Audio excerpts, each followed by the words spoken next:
इसमें हम लोग बात करेंगे नव मार्क्सवाद की। न्यू या इसको आप नव मार्क्सवाद कहते हैं। सबसे पहले तो आप जानिए कि इसमें है कौन और इनका क्या विचारधारा है। नव मार्क्सवाद में कौन लोग हैं?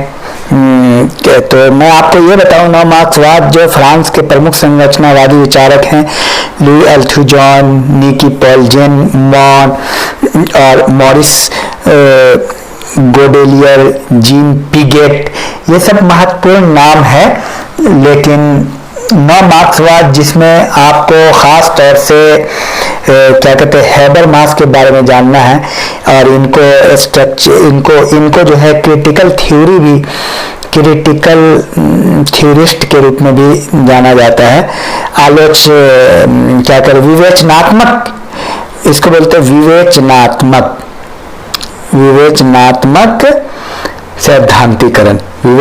सैद्धांतिकरण के रूप में भी जानता है। तो जानिए कि आखिर नव मार्क्सवाद क्या है। देखिए, नव मार्क्सवाद जानने के लिए मार्क्सवाद जरूरी है जानना। मार्क्सवाद पे हमारी जो वीडियो है उसको आप देखिए, उसको समझिए, तब जाकर के आपको नव मार्क्सवाद ज्यादा क्लियर होगा। तो मार्क्सवाद में जहां दो वर्गों को लेकर के चलते हैं, नव मार्क्सवाद जो है मार्क्सवादी पूंजीवाद की वास्तविकता संरचना का अध्ययन करने का प्रयत्न करता है। और पूंजीवाद में राज, विचारधारा, अर्थव्यवस्था, तीन मूल घटक है। कौन कौन है? पूंजीवाद में राज को भी मानते हैं, विचारधारा को भी मानते हैं, वो विचारधारा को काटते थे, और अर्थव्यवस्था को भी मानते हैं।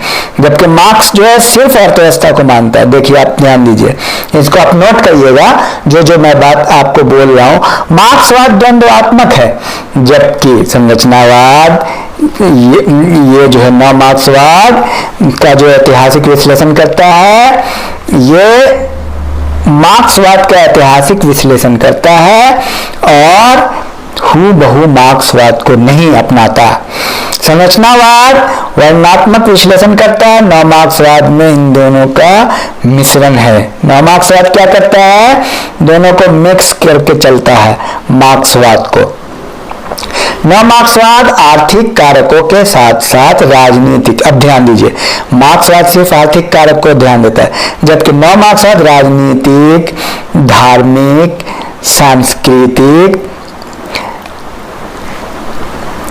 सांस्कृतिक सारी बातों पर जोर देता है। आपको बात समझ में आई? ये मेन पॉइंट है। तो नव मार्क्सवाद के उदय का क्या कारण है? नव मार्क्सवाद के उदय का कारण है कि मार्क्सवादी इतिहास जो है पर अत्यधिक बल देते हैं मार्क्सवादी, जबकि संरचनावादी या नव मार्क्सवादी अध्ययन को महत्वपूर्ण मानते हैं कि समाज का सही से अध्ययन मानो और वर्तमान के अध्ययन से ही अतीत की जानकारी प्राप्त करना चाहते हैं। समझिए, पिछले जो थे मार्क्सवादी वो इतिहास पर जोर देते थे, मार्क्स ने इतिहास का अध्ययन किया था। अभी वाले नव मार्क्सवादी क्या कर रहे हैं? समाज का अध्ययन कर रहे हैं और कहते हैं अभी देखो क्या हो रहा है। दूसरा पॉइंट समझिए, मार्क्सवादी जो है ना पूंजीवादी व्यवस्था के पीछे मूल संरचना को जानते हैं, जबकि उनका अवलोकन नहीं करते हैं। और वास्तविक, और ये जो अभी नव संरचनावादी है, नव मार्क्सवादी, वो वास्तविक संरचना को जानना चाहते हैं। ठीक है। तीसरा पॉइंट, मार्क्सवादी सिर्फ आर्थिक संरचना का ही महत्व समझते हैं, जबकि जो नव मार्क्सवादी हैं धार्मिक, राजनीतिक, सांस्कृतिक, शैक्षणिक सब पर जोर देते हैं। समझ में आई होगी आपको बात? नव मार्क्सवादी ऐतिहासिक अनुभविक अध्ययन पद्धतियों को पर्याप्त नहीं मानते हैं। वे बहुत सारी पद्धतियों का अध्ययन करते हैं, बहुत सी पद्धतियों को लेकर के चलते हैं नव मार्क्सवादी। यानी मार्क्सवाद जहां अर्थव्यवस्था को महत्वपूर्ण मानता है, वहीं नव मार्क्सवाद बहुलवादी है, वो एकलवादी है। मार्क्सवादी एकलवादी हैं। मार्क्सवादी क्या है? लिख लीजिएगा, एकलवादी हैं। ये सारे टर्म एक एक पेज के हैं, आपको मैं समझाने के लिए बता रहा हूं। लेकिन नव मार्क्सवादी एकलवादी नहीं है, बहुलवादी है। वो घटना के पीछे एक ही बात को लेकर के पागल नहीं होते हैं कि अर्थव्यवस्था अर्थव्यवस्था अर्थव्यवस्था, सब चीज अर्थव्यवस्था ही है। समझ में आई बात? तो ये रहा।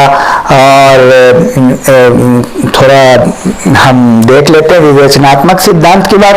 क्रिटिकल थ्योरी में हैबरमास की भी बात हम करेंगे। नवमार्क्सवाद में देखिए, नवमार्क्सवाद के विकास में अनेक समाजशास्त्रियों का योगदान रहा। इसमें हैबरमास का योगदान सबसे महत्वपूर्ण है। हैबरमास, इसको क्रिटिकल थ्योरी भी कहते हैं। फ्रेडरिक जेमेसन, एंटोनियो ग्राम्सी, पर्सी कोहन, लुइस अल्थुजर, इन सब का नाम आप लिख लीजिएगा। आपको खास तौर से अल्थुजर और हैबरमास पर जोर देना है, जो कि सिलेबस में आमतौर पे पूछा जाता है। हैबरमास जो है, नवमार्क्स के प्रमुख विचारक जुर्गेन हैबरमास का जन्म 1929 में जर्मनी में हुआ था। कहाँ हुआ था? जर्मनी में हुआ। ठीक है। और हैबरमास फ्रैंकफर्ट शोध संस्थान में एडर्नो के शोध सहायक के रूप में कार्य कर रहे थे। यह है हैबरमास का डिफिनेशन। हैबरमास की प्रमुख कीर्ति है आपको knowledge and human interest. Knowledge and human interest, इसको आप लिख लीजिएगा। और उसकी कीर्ति है थ्योरी एंड प्रैक्टिस। उनकी बहुत महत्वपूर्ण कीर्ति है लेजिटिमेशन क्राइसिस, जो आपको ध्यान देना, अभी मैं बताऊंगा। लेजिटिमेशन क्राइसिस उनकी थ्योरी है communication and evolution of society. Habermas जो है ज्ञान के 3 प्रकार बताते हैं। ज्ञान की व्यवस्थाओं का विश्लेषण करते हैं, ज्ञान का विश्लेषण किए हैं, ज्ञान का विश्लेषण। ठीक है। हैबरमास कहते हैं 3 तरह का ज्ञान होता है। अनुभविक, अनुभविक होता है यानी इंपेरिकल। दूसरा ज्ञान वो बोलते हैं ऐतिहासिक होता है, जो ऐतिहासिक घटना से, अनुभव का मतलब अनुभव से सीखते हैं। और तीसरा होता है विवेचनात्मक।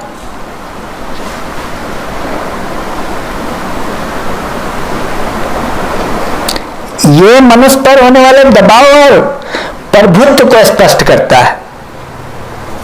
और हितों की भी बात करते हैं। हैबरमास के अनुसार ज्ञान का एकमात्र उद्देश्य मनुष्य की बुनियादी हितों की पूर्ति करना है।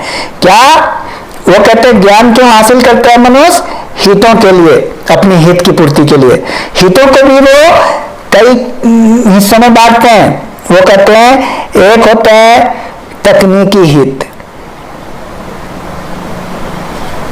तकनीकी हित, और वो कहते हैं दूसरा होता है व्यवहारिक हित, और तीसरा वो बोलते हैं उद्धारक हित। तकनीकी हित मनुष्य, पहले जो आपको बताया तकनीकी हित, मनुष्य पर्यावरण पर नियंत्रण प्राप्त करके जीवन को अधिक से अधिक अच्छा बनाने के चक्कर में बहुत अच्छा करता है, इसलिए तकनीकी हित है उसका। व्यवहारिक हित मनुष्य प्रकृति के आसपास की जो अतीत की दशाओं को समझता है, उसको व्यवहारिक हित कहते हैं।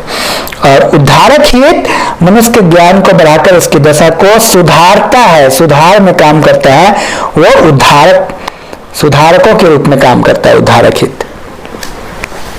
हैबरमास के प्रमुख विचार आपको जानना जरूरी है। 3 प्रमुख विचार है। सार्वजनिक क्षेत्र का संरचनात्मक संप्रेषण, सार्वजनिक क्षेत्र का, और दूसरा उनका विचार है पूंजीवादी समाज में वैधकरण का संकट, जो अभी हमने आपका legitimation crisis in capitalistic society, और तीसरा है प्रणाली एवं जीवन जगत, सिस्टम एंड लाइफ वर्ल्ड। ये 3 महत्वपूर्ण उनके विचार है। तो लेजिटिमेशन क्राइसिस का मतलब आप समझिए, देखिए, structure transformation of public sphere. Legitimation crisis जो हम आपको बता रहे थे कि देखिए, लेजिटिमेशन क्राइसिस यानी समाज में वैधता का संकट की बात वो करते हैं। वैधता का संकट इसको बोलते हैं।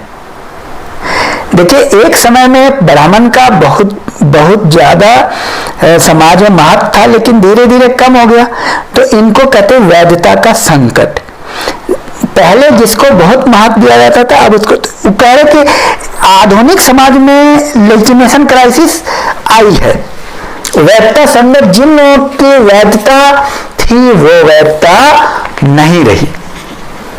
और विवेचनात्मक यानी क्रिटिकल थ्योरी की बात जब कर रहे हैं तो उसमें कह रहे हैं कि ये जो क्रिटिकल थ्योरी है ये एक अपने आप को अलग थलग मान के चलता है, ये मान के चलता है कि किसी भी तरह ये समाज की एक शाखा नहीं है, ये अपने आप को कोई ब्रांच मान के नहीं चलता है समाज का। ये बोलते हैं क्रिटिकल थ्योरी वाले, वास्तव में विवेचनात्मक समाजशास्त्र का अपना एक निजी अस्तित्व है। वो विवेचनात्मक पद अंग्रेजी के क्रिटिकल शब्द का अनुवाद है, इस पद का भी एक ऐतिहासिक वृत्तांत है। यूरोप में जब प्रबुद्ध काल इनलाइटमेंट पीरियड आया और लोगों में जनजागरण हुआ, तब इस पद का प्रयोग मानववादियों और सुधारवादियों ने किया था। समझ रहे हैं? सुधारवादियों ने किया था सबसे पहले इसका विवेचनात्मक का, और इन सुधारवादियों को लगा कि विभिन्न धर्मों में जो उपदेश भरे पड़े हैं वे एक तरह से व्यक्ति के सामाजिक बंधन में बांधे रखते हैं। इन धार्मिक ग्रंथों ने तो मनुष्य की युक्ति पर अंकुश लगा दिया। यह सब सुधारकों और मानववादियों को स्वीकार नहीं था। उन्होंने धार्मिक ग्रंथों, यहाँ तक कि बाइबल का भी आलोचना किया। जब यूरोप में प्रबुद्ध काल में इस प्रकार की आलोचना शुरू हुई तो ये क्रिटिकल थ्योरी बना, क्रिटिकल थ्योरी का अप्रोच लगा। बात समझ में आई? तो यहां से शुरू हुआ है क्रिटिकल थ्योरी का अप्रोच। तो कुल मिलाकर के विवेचनात्मक सिद्धांत में क्या करें, वो हैबरमास इन सारी बातों पर ध्यान देते हैं। हैबरमास जो है ऐतिहासिक विधि के विवेकरण विश्लेषण पर प्रस्तुत करता है, उसका सामना कैसे किया जाए। हैबरमास एक नया विकल्प देता है नवमार्क्सवाद का, जो आप समझ रहे हैं। अभी हमने आपको जो विस्तृत रूप में बताया है कि 9 मार्क्स में जो 5-7 पॉइंट है उस पर चर्चा हैबरमास ने की है। और अल्थुसर ने संरचनात्मक मार्क्सवाद की चर्चा की।